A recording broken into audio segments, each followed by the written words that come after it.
In a recent article by Christopher Knox in Bleacher Report, every NFL team's biggest reason for optimism was listed. The Lions section might as well have said, because they're built like a steamroller. But what about the Packers? Knox wrote that their hope lies in, wait for it, their new receivers, rookies, Matthew Golden and Savion Williams. Detroit is finally what so many teams wish they were, talented, strong, and headed in the right direction.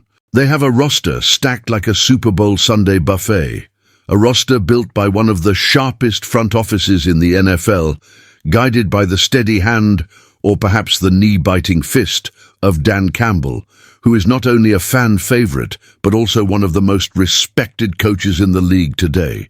Let's not forget, the Lions were just a few plays away from the NFC Championship game, and all while battling a series of injuries that would have left most teams reeling.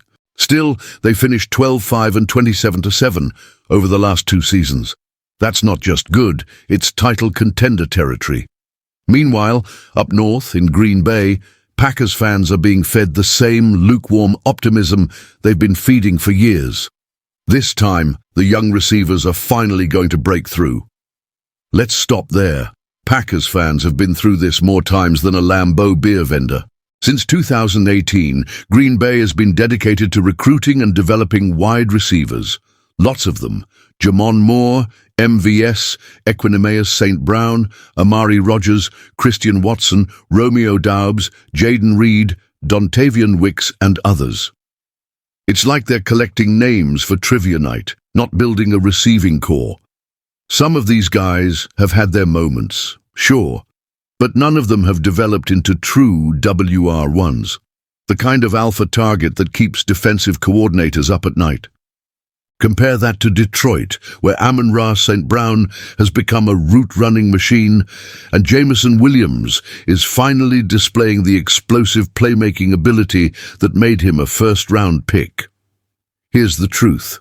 Detroit's young receivers are on the rise, while Green Bay continues to throw darts in the hopes that one of them will work. To be fair, Jordan Love showed real progress last year.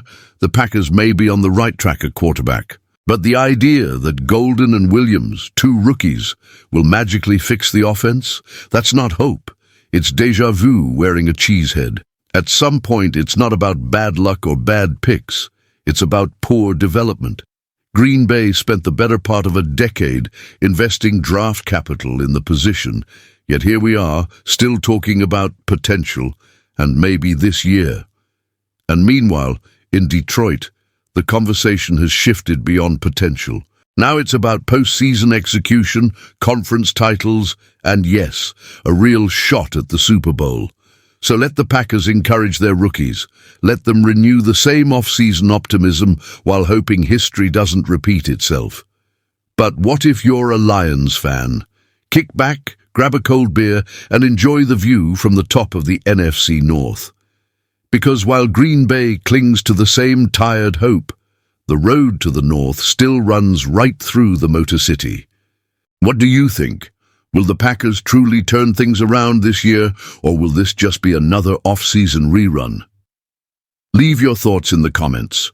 We know Lions and Packers fans have a lot to say. Don't forget to like, subscribe for more unvarnished NFL analysis, and hit the bell so you don't miss a post.